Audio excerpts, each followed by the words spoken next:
Good evening बच्चों। आज के इस वीडियो लेक्चर में एक नया चैप्टर स्टार्ट कर रहे हैं, मोल कॉन्सेप्ट। ठीक है, हम लोग बहुत बेसिक से स्टार्ट करेंगे और हाई लेवल तक जाएंगे। अगर हम बात करें आईटी जेई या फिर मेंस के बारे में, तो डायरेक्टली क्वेश्चन मोल कॉन्सेप्ट से नहीं आते। ठीक है, बट यस, इसके कॉन्सेप्ट काफ़ी यूजफुल है बाकी सारे चैप्टर में। मोल कॉन्सेप्ट को एज ए बैकबोन कहा जाता है फिजिकल का, क्योंकि फिजिकल के बाकी चैप्टर में मोल कॉन्सेप्ट के जो फॉर्मूलेज या फिर कॉन्सेप्ट हम पढ़ेंगे वो काफ़ी यूजफुल है, बाकी चैप्टर में यूज होंगे। सेकेंडली, नीट की बात करें तो ऑब्वियसली नीट में कहीं ना कहीं मोल कॉन्सेप्ट इंपॉर्टेंट ज़्यादा हो जाता है, क्योंकि इनमें से क्वेश्चंस भी पूछे जाते हैं। इसका मतलब ये नहीं कि जो जेई मेंस वाले या फिर आईटी वाले उनके लिए इंपॉर्टेंट नहीं है, उनके लिए भी हालांकि इक्वली इंपॉर्टेंट कहना चाहिए, क्योंकि अगर मोल कॉन्सेप्ट क्लियर नहीं होगा तो बाकी चैप्टर में कहीं ना कहीं आपको दिक्कत होंगे, स्पेशली इन फिजिकल। ठीक है, तो चलिए स्टार्ट करते हैं। मोल कॉन्सेप्ट में सबसे पहले हम समझते हैं कि मोल क्या होता है। ठीक है, तो मोल के बारे में हम समझेंगे, क्योंकि कई बार तो मोल के बारे में भी कई बच्चों को फील नहीं होता कि मोल होता क्या है। मोल को डिफाइन करने से पहले मैं एक यूनिट लिखना चाहूँगा, 1 डजन। ये बहुत ही फेमस एग्जाम्पल है, ऑलमोस्ट सभी टीचर इस एग्जाम्पल को लेते हैं, एज यूजल मैं भी ले रहा हूँ कि 1 डजन होते हैं 12 पार्टिकल्स। ठीक है, 12 पार्टिकल्स मतलब क्या कि 1 डजन, अगर एप्पल की बात करेंगे तो 12 एप्पल हो जाएगा। 1 डजन बनाने की बात करेंगे तो 12 बनाना हो जाएगा। ठीक है, तो मोल भी एक यूनिट है, डजन की तरह ही मोल भी क्या है, एक यूनिट है। जैसे डजन को डिफाइन करते हैं कि इसके इक्वल टू एक फिक्स अमाउंट होता है, वैसे ही एक मोल में एक फिक्स अमाउंट होता है। तो क्या वो फिक्स अमाउंट होता है उसके बारे में हम बाद में जानेंगे, पहले हम देखते हैं कि मोल को डिफाइन कैसे किया गया था। ठीक है, मोल की जरूरत क्यों पड़ी इसके बारे में थोड़ा सा जान लेते हैं जल्दी से। मान लो एक आयरन रॉड है। अब आयरन रॉड में अगर हम बात करें कि इस आयरन रॉड में छोटे से टुकड़ा लिया अगर हम आयरन रॉड का, एफी का, तो कितने सारे एटम्स होंगे। तो एक छोटा सा आयरन रॉड में मिलियंस भी कहना हालांकि गलत है, बिलियंस कहना चाहिए, बिलियंस ऑफ एटम्स होंगे आयरन का। इस वजह से केमिस्ट्री में मोल का यूज किया गया। तो मोल में क्या होता है, एक काफ़ी बड़ा यूनिट है। हम देखेंगे कि मोल में कितने सारे एटम्स होते हैं या फिर पार्टिकल्स होते हैं। तो चलिए हम जानते हैं कि मोल को कैसे डिफाइन किया गया। तो मोल को कहा गया, सबसे पहले शुरू में जब इसको डिफाइन किया गया था कि this will be mole. Definition लिखता हूं मैं एक बार, आप इसको साथ साथ देख लो कि 1 mole of any substance is defined as amount of substance in gram which contains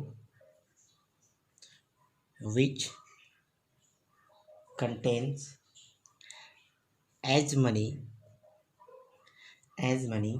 particles as much as atoms in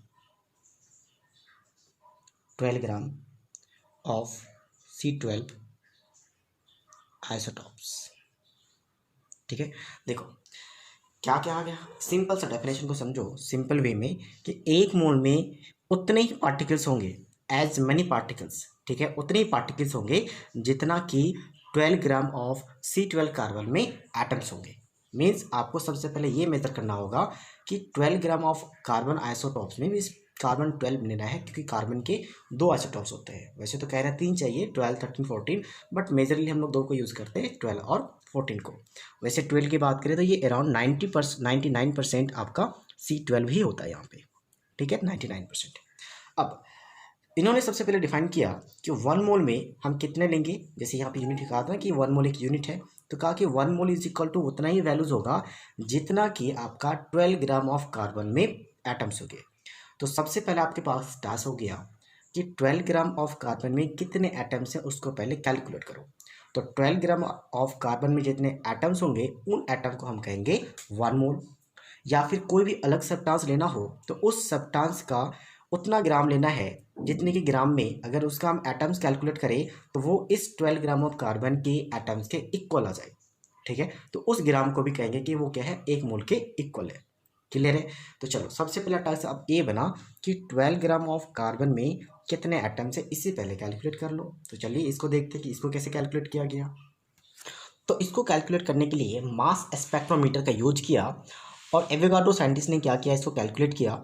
इसलिए यहाँ पे जो नंबर आएगा हम उसको एवोगाड्रो नंबर कहेंगे। तो चलिए फिर से 2 लाइन लिखते हैं इसके बारे में कि number of atoms in 12 gram of C12 isotopes is found to be 6.023 into 10 to the power 23, and this number is known as Avogadro number and represented by Na, capital Na। Okay देखो मैंने क्या कहा कि 1 mole is equal to क्या होगा, 12 gram of carbon में जितने particles होंगे या फिर एटम्स होंगे, तो 12 ग्राम ऑफ कार्बन में जितने एटम्स होंगे उसे हम कहेंगे 1 मोल। तो टास्क बन गया था 12 ग्राम ऑफ कार्बन में कितने आपके पास कितने एटम्स उसे कैलकुलेट करना। तो एवोगाड्रो साइंटिस्ट ने मास स्पेक्ट्रोमीटर के हेल्प से कैलकुलेट किया कि नंबर ऑफ एटम्स जो होगा 12 ग्राम ऑफ कार्बन में वो कितना मिला उन्हें, 6.023 इंटू 10 टू द पावर 23। तो यहाँ से क्लियर हो गया कि 1 मोल में कितने एटम्स होंगे, तो 1 मोल में दैट मच ऑफ एटम। और इस नंबर को कहा गया एवोगाड्रो नंबर, क्योंकि एवोगाड्रो साइंटिस्ट ने इसे फाइंड किया था, उन्होंने ही इस वैल्यू को निकाला था, इसलिए उसके नाम से इस नंबर को जाना जाता है। तो हमें अब ये पता चल गया कि 1 मोल इक्वल टू हो जाएगा 6.023 into 10 to the power 23 particles. अब देखो हमने एटम्स नहीं लिखा, एटम्स इसलिए लिखा क्योंकि हो सकता है हम इलेक्ट्रॉन को कैलकुलेट कर रहे हैं, प्रोटॉन, न्यूट्रॉन या मॉलिक्यूल्स को कैलकुलेट कर रहे हैं, ठीक है। वो तो डिफाइंड एटम्स के लिए क्या कहता है कि जितने एटम्स होंगे उतनी नंबर ऑफ, यहाँ पे देखो पार्टिकल्स का हमने as many particles, as much atoms in 12 gram of carbon. 12 gram of carbon में जितने एटम्स होंगे उतने ही हम कह लेंगे 1 मोल के इक्वल है, उसको हम लोग पार्टिकल्स के फॉर्म में लिखेंगे, क्योंकि जो पार्टिकल्स है वो हो सकता है आपका इलेक्ट्रॉन, प्रोटॉन या न्यूट्रॉन हो, या फिर हो सकता है एटम्स हो, या फिर हो सकता है आपका मॉलिक्यूल्स हो, या फिर हो सकता है आपका आयंस हो। क्लियर है। अब देखो क्वेश्चन ये हो सकता है कि सर 12 ग्राम ऑफ कार्बन ही क्यों, मीन्स कार्बन का ही आइसोटोप्स क्यों लिया गया, हम इसकी जगह पे कोई और एलिमेंट हमने क्यों नहीं लिया। तो इसका 2-3 रीज़न है, जल्दी से मैं बता दूं, हालांकि इतना यूजफुल नहीं है। तो इसका रीज़न था कि कार्बन हमारा मोस्ट एबंडेंट एलिमेंट में से है, ठीक है, क्योंकि कोई ऐसा एलिमेंट होना चाहिए था ताकि वर्ल्ड में अगर किसी कोने में हो तो इजीली अवेलेबल हो जाए, ताकि कोई भी अगर लैब में एक्सपेरिमेंट करना चाहे तो इजीली अवेलेबल करा के उसका वैल्यू निकाल सके। तो इस वजह से मोस्ट एबंडेंट लिया गया जो कि कार्बन था, और एक लीस्ट रिएक्टिव हो, क्योंकि अगर हम उसको ले तो ऐसा नहीं कि वो किसी से भी रिएक्ट कर जाए, और कार्बन में हम नंबर ऑफ एटम्स निकाल रहे हो, रिएक्ट करके वो नंबर ऑफ एटम्स चेंज हो जाए, तो वो लीस्ट रिएक्टिव भी होना चाहिए था, ठीक है। तो इस वजह से कार्बन को लिया गया था कि आपका क्या हो, एक तो आइसोटोप्स में ये काफ़ी ज़्यादा परसेंटेज होना चाहिए, मान लो अगर आइसोटोप भी प्रेजेंट है तो परसेंटेज का हाई होना चाहिए जिस वाले से हम निकाल रहे हैं, ठीक है। और लीस्ट रिएक्टिव मैंने कह दिया, और सेकेंडली आपके पास क्या होना चाहिए था कि मोस्ट एबंडेंट होना चाहिए था, इस वजह से कार्बन को चुना गया। तो अब हमें पता चल गया कि 1 मोल में, तो जैसे हमारे पास 1 डजन होते हैं उसी तरह 1 मोल में कितने पार्टिकल्स होते हैं, मीन्स कितने आपके पास पार्टिकल्स है पता चल गया। जैसे 1 मोल एप्पल में आप कहोगे 12 एप्पल्स, सॉरी 1 डजन एप्पल्स में 12 एप्पल्स कहोगे, तो 1 मोल एप्पल्स में क्या कहोगे 6.023 into 10 to the power 23 apples, या फिर इसको हम लोग एन से भी रिप्रेजेंट कर सकते हैं, क्योंकि हम लोग इसको क्या कहता है Avogadro number, that is your capital of N, और इस तरीके से स्मॉल ए लिखते हैं, ठीक है, एवोगाड्रो नंबर। चलिए नेक्स्ट टॉपिक हम बात करते हैं फंडामेंटल पार्टिकल्स। नेक्स्ट हम बात करते हैं फंडामेंटल पार्टिकल्स।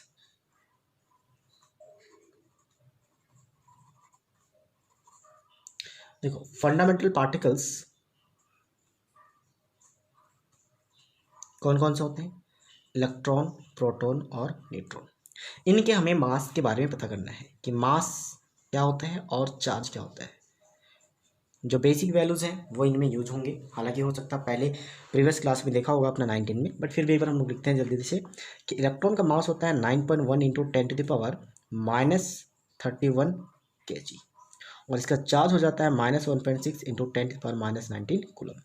प्रोटॉन के मास बात करें तो 1.6 into 10 to the power -27 kg, और चार्ज की बात करें तो 1.6 into 10 to the power -19 coulomb. दोनों ही इक्वल माना जाता है, बस ऑपोजिट नेचर का है। अब इसे ग्रेटर और इसे लेस मत समझे, ये दोनों ही क्या इक्वल होता है, बट इनका नेचर क्या है ऑपोजिट होता है। नेक्स्ट न्यूटन की बात करें तो न्यूटन का भी मास अप्रोक्सीमेट सेम ही होता है, बट स्लाइटली बात करें तो न्यूट्रॉन का मास स्लाइटली ज़्यादा होता है प्रोटॉन से, स्लाइटली, ठीक है। और यहाँ पे बात करें तो ये न्यूट्रल होगा, न्यूट्रॉन है। तो ये हो गया बेसिक इन्फॉर्मेशन। अगर ये आपको याद करना है, इसको याद रखना है, क्योंकि इसी से हम लोग बहुत सारे क्वेश्चंस भी कई बार निकल जाते हैं। चलिए अब नेक्स्ट टॉपिक के बारे में बात करते हैं। नेक्स्ट टॉपिक है atomic mass unit. Atomic mass unit. देखो एटॉमिक मास यूनिट को हम लोग लिखते हैं AMU। देखो इसके बाद हम एक यूनिट डिफाइन करेंगे ग्राम एटॉमिक मास। और इन दोनों यूनिट में सच कहूँ तो काफ़ी ज़्यादा कन्फ्यूजन होता है बच्चों में एटॉमिक मास यूनिट और ग्राम एटॉमिक मास के।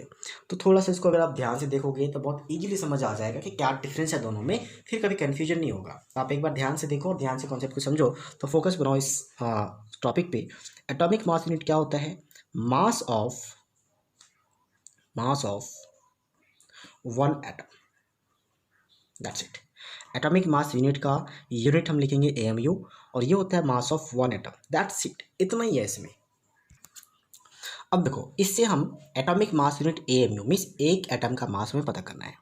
थोड़ा सा सोचो कि एक मोल में इतने पार्टिकल्स हैं, और इस इतने पार्टिकल्स का वेट कितना था? 12 ग्राम। मीन्स सिर्फ 12 ग्राम में इतने बिलियंस ऑफ पार्टिकल्स हैं। तो सोचो इतने पार्टिकल्स का बिलियंस पार्टिकल्स का वेट 12 ग्राम है, तो एक पार्टिकल्स का वेट कितना होगा, यानी मास कितना होगा? ऑब्वियसली बहुत ज़्यादा छोटा होगा। तो कितना होगा उस यूनिट का हम लोग देखते हैं। तो देखते हैं हम लोग यहाँ पे जो आपके पास कन्वर्जन होगा मीन्स AMU और ग्राम में किस तरीके से रिलेशन है, उस रिलेशन को फाइंड करते हैं। तो अभी हमने देखा कि 6.023 into 10⁻23 atoms of C12 carbon में कितना मास था? 12 ग्राम। ये तो हमने डिफाइन किया था कि 12 ग्राम ऑफ कार्बन में 6.023 इंटू 10⁻23 एटम्स होते हैं।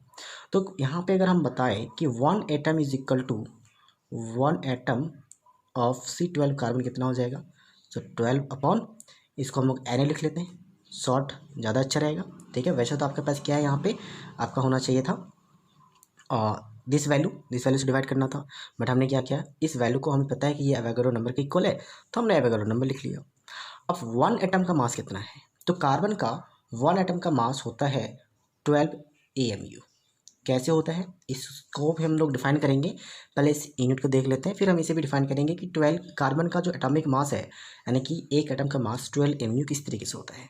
तो एक एटम का मास होता है 12 AMU, और ये एक एटम के ही मास है, तो दोनों को इक्वल कर सकते हैं हम लोग, ठीक है। एक एटम का मास है 12 AMU, और यहाँ पे भी हमने एक एटम ऑफ कार्बन का मास निकाला है 12/Na ग्राम।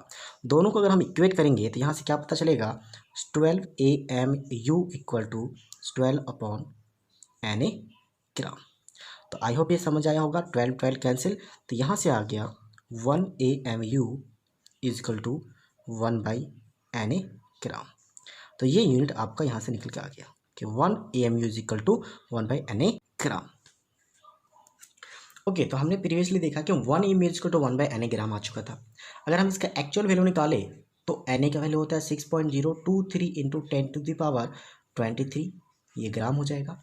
और इसको कैलकुलेट करने के बाद देखा गया कि 1 AMU is equal to 1.6 into 10⁻⁻27 kg। KG में देखो, मैंने इसे केजी में क्यों लिखा, क्योंकि ये देखो कहीं ना कहीं मास ऑफ प्रोटॉन और न्यूट्रॉन के इक्वल आ चुका है। ऑब्वियसली ग्राम में लिखोगे तो ग्राम में क्या लिखोगे, 1.6 इंटू 10⁻⁻24 ग्राम। तो केजी में मैंने इसलिए लिखा था ताकि आप इसे कंपेयर कर सको किसके साथ, मास ऑफ प्रोटॉन या फिर न्यूट्रॉन के साथ। यानी कि 1 AMU इज इक्वल टू क्या किया, एक प्रोटॉन के या न्यूट्रॉन के मास के इक्वल। अब देखो कार्बन का मास हमने 12 AMU कैसे लिखा था, ओके। तो कार्बन में अगर आप देखो तो 6 इलेक्ट्रॉन होते हैं, 6 प्रोटॉन होते हैं और 6 न्यूट्रॉन होते हैं, ठीक है। अब जो भी एटम्स हैं या फिर पार्टिकल्स हैं या फिर कोई भी मॉलिक्यूल्स होगा, तो उसका मास किसके वजह से होगा, क्योंकि उसमें इलेक्ट्रॉन, प्रोटॉन और न्यूट्रॉन फंडामेंटल पार्टिकल्स होते हैं, तो जो भी मास होगा इनके वजह से होगा। तो एक चीज़ आप पीछे देखो, जो हमने मास लिखा था इलेक्ट्रॉन, प्रोटॉन और न्यूट्रॉन का, मैं थोड़ा सा रिवाइंड करता हूँ उस चीज़ को। तो यहाँ पे मास में देखो काफ़ी ज़्यादा डिफरेंस है, -4 का पावर डिफरेंस है। तो -4 का डिफरेंस है, इसके मतलब ये कह सकते हैं कि 1 के रिस्पेक्ट में अगर 10 टू द पावर कहीं 4 है तो ऐसा ही कोई केस है। 1000 के रिस्पेक्ट में 1 को क्या कर सकते हैं, नेगलेक्ट कर सकते हैं। किसी का 1000 ग्राम है, एक का 1 ग्राम है, तो 1000 ग्राम के रिस्पेक्ट में 1 ग्राम तो नेगलेक्ट कर ही सकते हैं। तो इसीलिए प्रोटॉन और न्यूट्रॉन के रिस्पेक्ट में मास अगर हम इलेक्ट्रॉन की करें तो इलेक्ट्रॉन का मास हमेशा क्या होता है, नेगलेक्ट हो जाता है। तो इलेक्ट्रॉन का मास क्या होगा यहाँ पे, नेगलेक्ट। इसका मास क्योंकि काफ़ी कम है तो नहीं लेंगे। अब प्रोटॉन और न्यूट्रॉन का मास ऑलमोस्ट सेम होता है, तो यानी कि आप क्या करें, 12 मल्टीप्लाई कर दे प्रोटॉन और इलेक्ट्रॉन के मास के, ठीक है, दोनों एडअप हो जाएगा, सेम मास है। और 12 इंटू हो जाएगा आपका 1.6 इंटू 10⁻⁻24 ग्राम। और ग्राम से अगर आप एएमयू पे जाओगे तो क्या हो जाएगा, ये वैल्यू डिवाइड हो जाएगा, यानी ग्राम एएमयू से ग्राम के लिए ये मल्टीप्लाई होता है।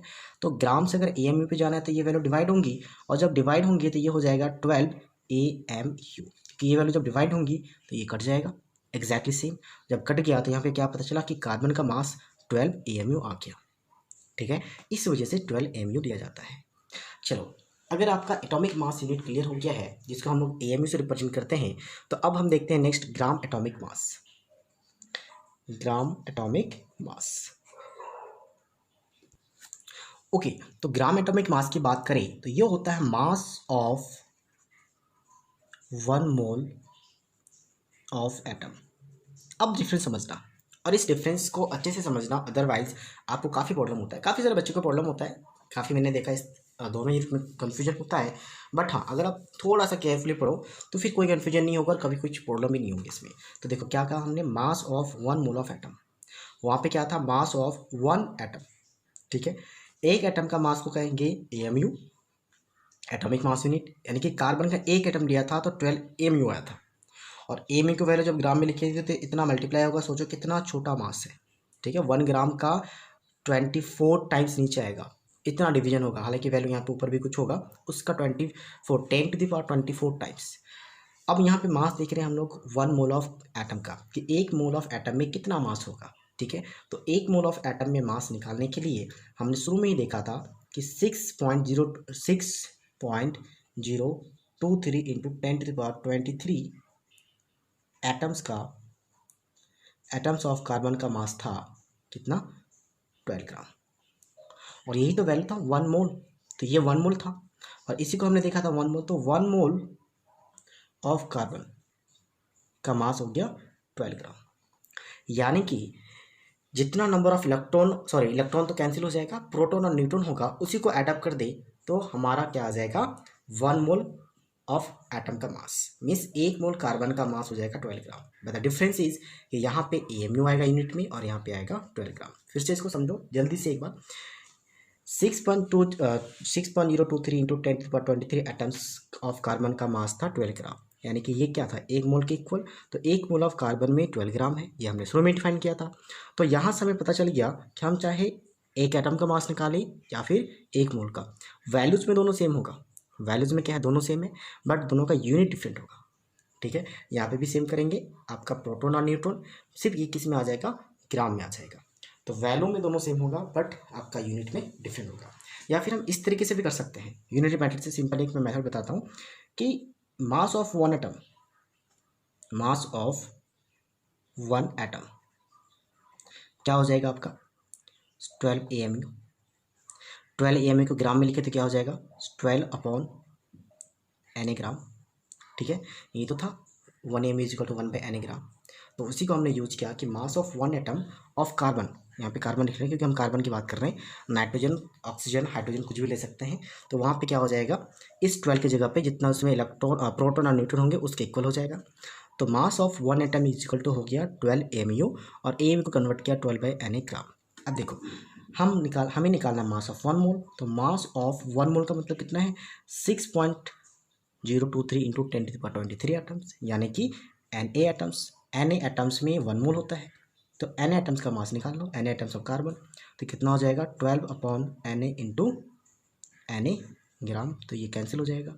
और ये हमेशा होगा, जब हम एक AMU में लिखेंगे Na नीचे होगा और 1 मोल का निकालेंगे तो फिर Na से मल्टीप्लाई हो जाएगा, तो ये हमेशा होगा और ग्राम आ जाएगा। मतलब क्या हुआ कि जितना वैल्यू AMU में था उतना ही वैल्यू ग्राम में आ जाएगा, सिर्फ यूनिट का फेर है, अदरवाइज आपका वैल्यू सेम होगा, ठीक है। और यूनिट के साथ साथ याद रखिए कि ये 1 मोल के लिए निकलता है 12। तो आई होप ये क्लियर हुआ होगा। अब मैं जल्दी से सबका वैल्यू लिख देता हूँ, आपको जो याद रखना है, या फिर आप लिख लेना कहीं से, जो भी hydrogen, helium, lithium bromine, lithium, beryllium, carbon, oxygen के मास होते हैं वो मास आपको याद रखने। मैं एक बार सिंपल सा मैं आपको लिस्ट बना के देता हूँ, इसका स्क्रीनशॉट ले लेना। ओके, तो जल्दी से आप इस पूरे चार्ट का एक बार स्क्रीनशॉट ले लो, इंपॉर्टेंट है, इसके मास आपको याद होने चाहिए। इनमें एक ट्रिक होता है, ट्रिक क्या होता है 1 से लेकर 20 तक, कि इवन नंबर वाले में जितने में एटॉमिक नंबर है उसका डबल करो तो मास नंबर निकल जाता है। जैसे यहाँ पे आ जाए 6, 12, 8, 16, यहाँ पे 14 टू जा 18, मीन्स इवन नंबर वाले को डबल कर दो, ठीक है। और ऑड नंबर वाले पे क्या होता है, डबल करके 1 ऐड कर दो। जैसे 11 टू जा 22 प्लस 1 23, ठीक है। 13 टू जा 26 प्लस 1 27, या फिर यहाँ पे आ जाओ 19, 19 टू 31 प्लस 1 39। लेकिन एक आपका यहाँ पे ऑब्जेक्शन है, जैसे कि हाइड्रोजन, ये काम नहीं करता, जिसको मैंने स्क्वायर ब्रैकेट में लिखा है। हाइड्रोजन, बेरिलियम, नाइट्रोजन, ये 3 होगी, और क्लोरीन और आर्गन, ये ठीक है। हमने यहाँ पे पहला कॉलम लिखा है AMU का, दूसरा वाला हमने लिखा नहीं है GAM, ये सेम ही होगा बट ये ग्राम में आ जाएगा। जैसे यहाँ पे आ जाएगा 1 ग्राम, ठीक है, 1 ग्राम, यहाँ पे 4 ग्राम, 7 ग्राम, 9 ग्राम, फिर 11 ग्राम, तो सेम ही चलता जाएगा, यहाँ पे भी सेम चलेगा। सिर्फ डिफरेंस क्या है कि एक एटम का मास है AMU में, और एक मोल्स का मास है ग्राम में, तो ये डिफरेंस है। स्क्रीनशॉट लिख लो और इसको लिख लेना, ठीक है। हाँ, एक चीज़ याद रखना, इसमें थोड़ा सा मास में डिफरेंस होता है कि मास रेगुलर देखो तो एटॉमिक नंबर के साथ मास नंबर बढ़ रहा है, बट यहाँ पे क्या होता है, थोड़ा सा डिफरेंस है, यहाँ से इंक्रीज होने के बाद सडनली थोड़ा डिक्रीज होता है और फिर इंक्रीज होना स्टार्ट होता है। तो इस चीज़ को याद रखें, ठीक है, ये पॉइंट याद रखें। और ये 5 डिफरेंस याद रखें कि ये 5 में क्या होता है, ये रूल फॉलो नहीं होता। अदरवाइज इवन नंबर वाले पे डबल करेंगे, ऑड नंबर वाले को डबल करके 1 ऐड करेंगे तो मास नंबर मिल जाएगा। तो आई होप क्लियर हो गया होगा कि AMU और ग्राम एटॉमिक मास किस तरह से निकालते हैं। अगर ये क्लियर है तो चलिए अब हम लोग मोल्स की तरफ बढ़ते हैं कि मोल्स निकाला है तो नंबर ऑफ मोल्स होता है given mass upon gram atomic mass. इसी ग्राम एटॉमिक मास को हम लोग बाद में मोलर मास बोलेंगे, जब एक बार हम लोग मॉलिक्यूलर मास भी डिफाइन कर लेंगे उसके बाद हम मोलर मास पे भी पहुंच जाएंगे, ठीक है। अभी हम लोग ग्राम एटॉमिक मास को लेके चलते हैं। ग्राम एटॉमिक मास जो हमने 1 मोल ऑफ मास के लिए डिफाइन किया था। और याद रखिए जो आपका गिवन मास होगा दैट शुड बी इन ग्राम, ये ग्राम में होना आपका फिक्स है कि ग्राम में होना चाहिए, that is a necessary condition. चलिए अब हम कुछ क्वेश्चन देखते हैं। क्वेश्चन है 12 gram of helium. Next question है 120 gram of calcium. Next question है, मैं क्वेश्चन लिख रहा हूँ फिर हम एक साथ डिस्कस करेंगे, आप इसको ट्राई करो। 140 mg ऑफ, यहाँ पे आपके पास लिख लेते हैं हम लोग किसको, हीलियम को, ठीक है, चलो हीलियम ही ले लेते हैं। नेक्स्ट है 160 ग्राम ऑफ, यहाँ पे ले लेते हैं हम लोग आर्गन। एक और क्वेश्चन है 140 kg ऑफ, अगर यहाँ पे सल्फर आ जाए, ठीक है, सल्फर, और यहाँ पे 60 AMU ऑफ हीलियम।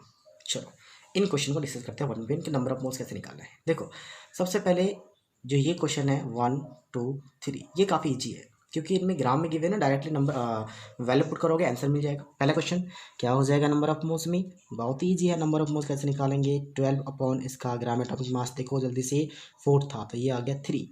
इसकी बात करें तो 120 अपॉन कैल्शियम का था 40 तो ये आ जाएगा 3, 0 0 कैंसिल, 4 3 जा 12, ये भी 3 आ गया। हीलियम फिर से देखते हैं, हीलियम में देख बट यहाँ पे याद रखो मिलीग्राम में, और मिलीग्राम में तो सबसे पहले ग्राम में कन्वर्ट करना होगा, और ग्राम में कन्वर्ट करने के लिए मिलीग्राम को मल्टीप्लाई करना होगा 10⁻³ से और डिवाइडेड बाई 4, ठीक है। तो यहाँ से आप आंसर निकालना जितना भी होगा आप इजीली निकाल सकते हो, कैलकुलेशन कर सकते हो। नेक्स्ट देखो फिर से ग्राम में, ग्राम के लिए तो ईजी है, 160 अपॉन आर्गन का होता है 40। आर्गन का कैल्शियम का मास नंबर सेम होता है, याद रखना। यहाँ से 0 0 कैंसिल, 4 4 जा 4 आ जाएगा। नेक्स्ट है 140 kg ऑफ सल्फर। फिर से देखो हमने कहा था गिवन मास किस में होना चाहिए, ग्राम में, बट ये किस में गिवन है, केजी में। तो सबसे पहले इसको कन्वर्ट करो, 140 इंटू 10⁻³ मिलीग्राम हो तो -3 से मल्टीप्लाई करते हैं ग्राम में कन्वर्ट होने के लिए, और केजी हो तो 3 से 10⁻³, यहाँ -3 और यहाँ पे 3, और डिवाइडेड बाय सल्फर का कितना होता है, तो सल्फर का होता है 32। तो ये भी एग्जैक्ट कैंसिल नहीं होगा, तो आप इसको कैंसिल करके आंसर लिख लेना। ये क्वेश्चन काफ़ी इंपॉर्टेंट है। ये क्वेश्चन किस तरीके से इंपॉर्टेंट है, तो देखो इस क्वेश्चन में 60 AMU ऑफ हीलियम है। 60 AMU मीन्स ये हीलियम का एक एटम का मास जैसे हम निकालते हैं ना एएमयू में होता है, उसी तरह कितने सारे एटम्स हो गए हीलियम का ये नहीं पता, बट उसको एएमयू में मीन्स एटॉमिक मास यूनिट में गिवन है, ठीक है। और एटॉमिक मास यूनिट में गिवन हो तो सबसे पहले कन्वर्ट करेंगे इसको किस में हम लोग, ग्राम एटॉमिक मास में। तो ग्राम एटॉमिक मास में कन्वर्ट करने के लिए 60 AMU इक्वल टू हो जाएगा आपका 1 या फिर 60 बाई Na ग्राम, ठीक है। या फिर एक और तरीका है, हम क्या कर सकते हैं इसको 60 मल्टीप्लाई 1.6 इंटू 10⁻24 ग्राम, हम ऐसा भी कर सकते हैं। अब देखो मास ग्राम में आ चुका है, और जब मास ग्राम में आ जाए फिर हम नंबर ऑफ मोल्स निकालेंगे किस तरीके से, given mass 60 into 1.6 into 10⁻24 upon helium का मास होता है आपका कितना 4, तो ये कैंसिल हो जाएगा 15 से, और इनको मल्टीप्लाई करके आंसर आप लिख लेना, तो ये आ जाएगा आंसर। तो आई होप अब क्लियर है कि एएमयू में था, देखो अगर 60 ग्राम ऑफ हीलियम होता तो डायरेक्टली आंसर क्या आ जाता 15, अगर 60 gram of 60 gram of helium होता तो आंसर आ जाता 15, बट अगर 60 AMU ऑफ हीलियम है तो देखो आंसर कितना कम आ रहा है, यानी कि उसको मल्टीप्लाई करना होगा इस वाले वैल्यू से, या तो फिर Na से डिवाइड करके देखो तो वहाँ से भी सेम वैल्यूज आती है, हम डिवाइड करके हमने देखा था, और वहाँ से ही आंसर आ जाएगा। तो ये कन्फ्यूजन होता है कई बार, क्या करते हैं स्टूडेंट की अगर 60 AMU में है तो 60/4 करके वहाँ से 15 आंसर निकाल लेते हैं, तो ये कन्फ्यूजन होता है। बट अगर आपने इस लेक्चर को सही से फॉलो किया है तो आपको ये कन्फ्यूजन नहीं होगा, आप इस चीज़ में बहुत ज़्यादा क्लियर रहोगे कि हाँ कहाँ पे मल्टीप्लाई करना है, कहाँ पे नहीं करना है, और किस तरीके से निकालना है। तो आई होप इस लेक्चर में बाकी जितनी भी चीज़ें हमने एक्सप्लेन किया वो सारी चीज़ें आपको समझ आया होगा। नेक्स्ट लेक्चर में हम लोग इसके आगे के कॉन्सेप्ट के साथ मिलेंगे। So thank you for watching this video and don't forget to like, subscribe and share. Thank you.